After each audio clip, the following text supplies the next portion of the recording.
I'm also wondering, we've been pretty practical in what we've talked about, but let's get even more practical. So, to bring this character strengths to work for any kind of person, any employee, what would you kind of advise in terms of bringing the person's character strengths more into the workplace?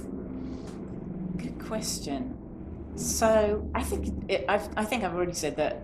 I think it really starts with understanding what your character strengths are and how they show up for you. Because I think one of the lovely things about character strengths is there's something we have in common, and yet there's something that sets us apart because we all express them differently. So I know, for example, colleagues I've had who've been very high in kindness. It's been very much directed towards family and friends, and they've kind of been taught to feel that kindness or love or something doesn't belong in the workplace, it's somehow Yeah. not appropriate.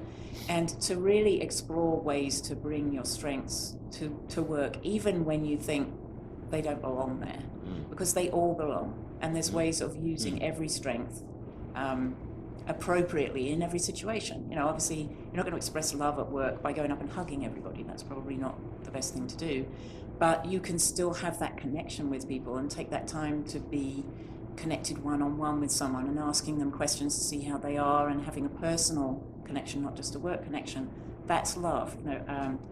I love Barbara Fredrickson's work about micro moments of connection, that love and micro moments of connection. I think that's very important, because a lot of my connection is with people at work, and I enjoyed that fleeting moment in time and then move on to the next thing. They're very important to me.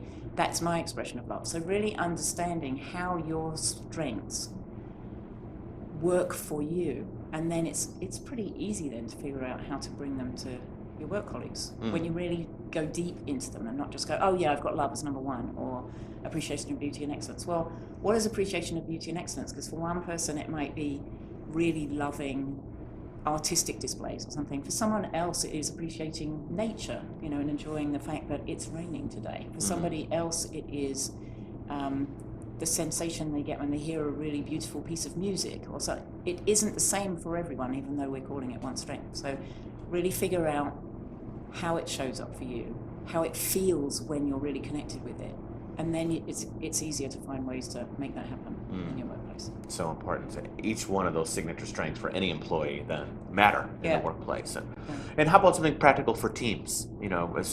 Most people are a part of some kind of work team, and what's one thing, two things they can begin doing right away that would then probably help the project manager indirectly or That's directly, true. maybe. So I think one of the simplest things for teams is the gratitude thing. So looking for something that a team member has done that you can be grateful for and express that gratitude. And it doesn't have to be big. It could be something like they went for coffee and they brought you a coffee, but express that gratitude and you start to see the connections happening, because people feel seen. If that small thing they did, and not just go, oh thanks, but actually say, wow, I really appreciate that you took the time, or that you thought of me when you went to get that coffee or whatever it was. And I think it really grows from there very quickly. People start to appreciate other things beyond the practical and the favors. So.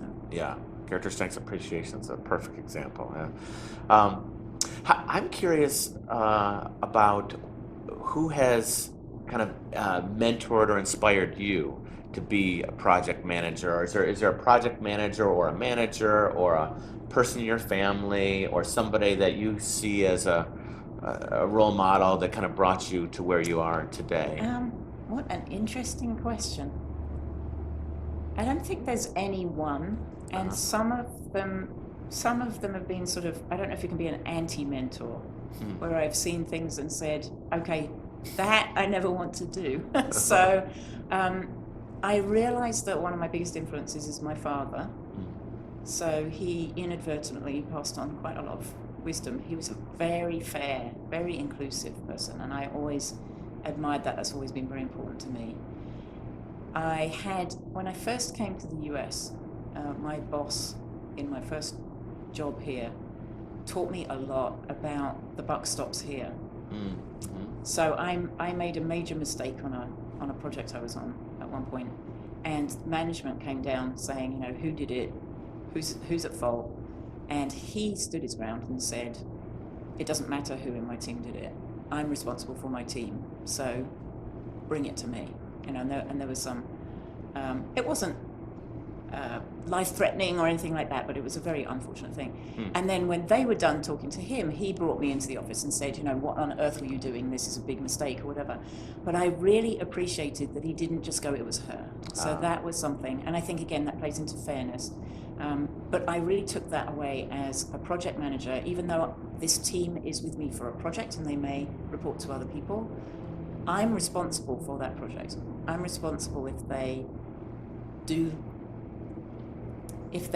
make mistakes or whatever. I own that. And I also think that idea of mistakes not being a bad thing, we all learn from them. We've had some big mistakes on our project, and I think the really important thing is to figure out how we avoid them in the future and what does that teach us or the other tasks we're going to do. I actually think it's something we're pretty bad at in project management. Every project ends up with a closeout retrospective when you do your lessons learned. What I don't see us doing is feeding those lessons learned back in so that we are better the next time. Yeah.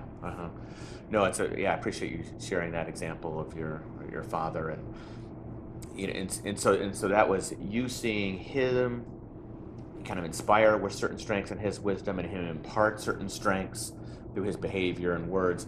And then is there any strengths that you think he saw in you, and maybe he verbally expressed that or didn't verbally express that, but that he saw in you that kind of helped to... I think he saw bravery, actually. I remember when I was first coming to America, I was coming for a short project in 1992. And just before I came over, I got into that, oh my God, I can't do this. I shouldn't be going. Why did I say yes? I can't do it. And my father took me aside and he said, you can do it. You will do it. I know you will do it. And you will come back having grown through it. And he said, and it will be uncomfortable, but that will be okay. And I really believed in that moment that he wasn't just kind of boosting my confidence, that he really saw that.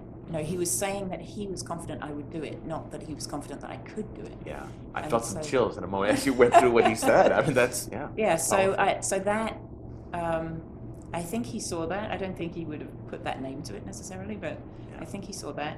The love of learning and curiosity, I think he knew that I had that in spades. So, I think those would be the ones that he would pick out. That's, Is there anything else that you would like to share with everybody about character strengths and project management, about your book? Any other key takeaways you'd like to offer? I think the key takeaway is my goal in writing this book was that people could take this away and do it themselves. And a few people have read it and they've said, well, I feel like I can just take this and do it myself.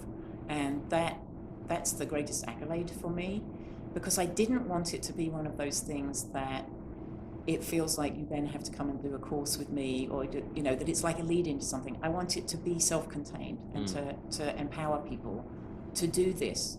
And there's actually a plan in the back. There's a 30-day plan that's brave, braver, bravest, of ways that you can take the content and in 30 days start implementing it.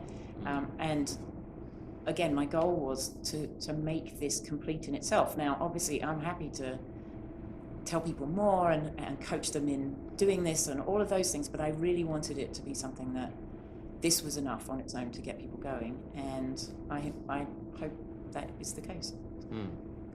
I think you accomplished that. Well, it's been a pleasure talking with you, Ruth. And thank you, Ryan. I appreciate you taking the time. This is wonderful. Thanks for offering such great work to the world. Thank you.